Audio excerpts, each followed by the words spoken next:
Assalamualaikum warahmatullahi wabarakatuh. Perkenalkan, nama saya Suryani binti Umar dengan NIM 20650029. Baik, kali ini saya akan mereview mengenai materi mikrokontroler dan hal-hal mengenai mikrokontroler. Pengertian dari mikrokontroler itu adalah sebuah komputer kecil yang dikemas dalam bentuk chip IC integrated circuit dan dirancang untuk melakukan tugas atau operasi tertentu. Fungsi mikrokontroler yaitu sebagai timer, sebagai counter, sebagai decoder dan encoder, sebagai flip-flop, sebagai pembangkit osilasi, sebagai adisi atau analog digital converter. Bagian-bagian dari mikrokontroler yaitu yang pertama itu CPU. CPU itu adalah otak mikrokontroler, berfungsi sebagai mengambil dan mengkode instruksi. Kemudian ada memori atau penyimpanan. Fungsi memori dalam mikrokontroler sama dengan mikroprosesor. Memori ini digunakan untuk menyimpan data dalam program. Menyimpan data dan program. Kemudian ada port input atau output paralel. Port input atau output paralel digunakan untuk mendorong atau menghubungkan berbagai perangkat seperti LCD, LED, printer, memori, dan perangkat input-output lainnya ke mikrokontroler. Kemudian ada port serial atau serial port. Port serial menyediakan berbagai antarmuka serial, mikrokontroler, dan periferal lain seperti port paralel. Kemudian ada pengatur waktu dan penghitung atau timer dan counter. Timer dan counter adalah salah satu fungsi yang sangat berguna dari mikrokontroler. Pengatur waktu atau timer dan penghitung atau counter menyediakan semua fungsi pengaturan waktu dan perhitungan di dalam mikrokontroler. Kemudian ada analog to digital converter atau pengonversi analog ke digital atau adisi. Konverter adisi ini digunakan untuk mengubah sinyal analog ke bentuk digital. Kemudian ada digital to analog converter atau pengonversi digital ke analog atau DAC.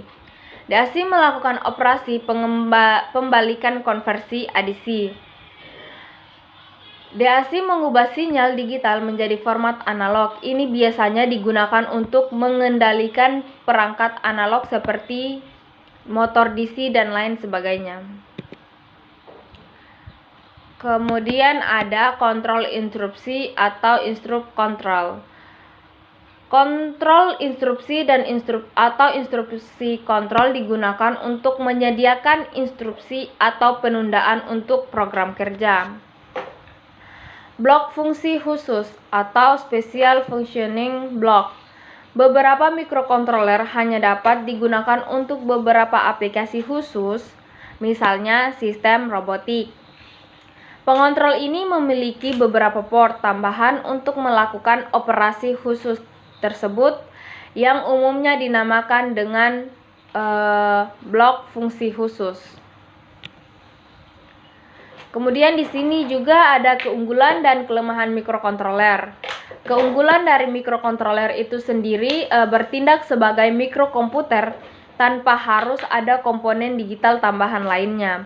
Kemudian juga keunggulannya dapat mengurangi biaya dan ukuran sistem karena integrasi yang lengkap dan dalam sebuah mikrokontroler. Kelemahan dari mikrokontroler itu sendiri yaitu memiliki arsitektur yang lebih kompleks daripada mikroprosesor. Kemudian kelemahannya berikutnya hanya melakukan eksekusi dalam jumlah terbatas dalam waktu yang bersamaan. Kemudian ada hal-hal mengenai mikrokontroler. Hal-hal mengenai mikrokontroler ini ada instruksi. Instruksi di sini dibagi menjadi dua. Yang pertama itu complete instruction set computer. Itu dia memiliki lebih dari 80 instruksi.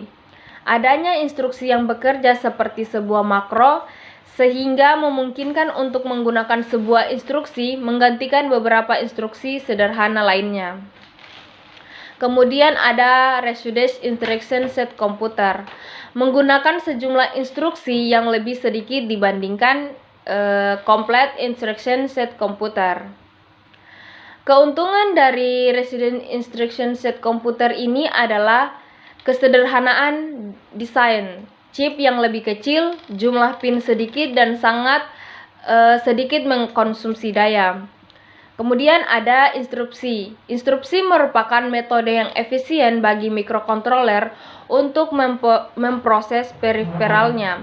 Mikrokontroler hanya bekerja memproses periferal tersebut hanya pada saat terdapat data di periferal tersebut. Macam-macam instruksi. Yang pertama, maskable instructs. Dengan maskable instructs, kita dapat bebas memilih untuk menggunakan satu atau lebih instruksi. Keuntungan maskable instruksi ini adalah kita dapat mematikan instruksi pada saat mikrokontroler sedang melakukan proses yang kritis sehingga instruksi yang datang akan diabaikan. Kemudian ada vectored instructs. Pada saat terjadi instruksi handle secara otomatis akan memindahkan program pada alamat tertentu yang telah ditentukan sesuai dengan jenis instruksi yang terjadi. Kemudian di sini ada bahasa pemrograman bagi mikrokontroler. Yang pertama itu bahasa mesin dan assembler. Bahasa mesin adalah salah satu bahasa yang dimengerti oleh mikrokontroler. Bahasa ini tidak mudah untuk dimengerti oleh manusia. Kemudian kalau bahasa assembler adalah suatu bentuk bahasa desain yang bisa dimengerti oleh manusia. Pemrograman dengan menggunakan bahasa assembler atau mesin menghasilkan program yang kecil dan cepat. Kemudian ada compiler. Compiler adalah penerjemah untuk bahasa pemrograman tingkat tinggi. Bekerja dengan cara menerjemahkan langsung ke bahasa mesin yang dimengerti oleh mikrokontroler.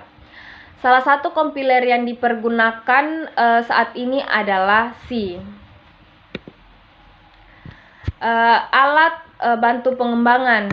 Yang pertama itu simulator. Fungsi dari simulator adalah mensimulasikan atau menirukan kerja mikrokontroler pada PC. Langkah-langkah yang dikerjakan serta apa yang terjadi ketika program dijalankan dapat dimatikan di layar PC. Kemudian debugger resident. Debugger resident menjalankan program di mikrokontroler itu sendiri dan pada saat bersamaan menampilkan hasilnya pada komputer induksi atau PC. Kemudian ada emulator. Emulator adalah peralatan yang bekerja dengan berpura-pura sebagai mikrokontroler dan pada saat bersamaan dia mengambil informasi untuk ditampilkan. Mungkin itu saja review mengenai mikrokontroler dan hal-hal berbagai mikrokontroler. Apabila ada kekurangan mohon dimaafkan. Saya akhiri dengan ucapan wabillahi taufiq wal hidayah. Wassalamualaikum warahmatullahi wabarakatuh.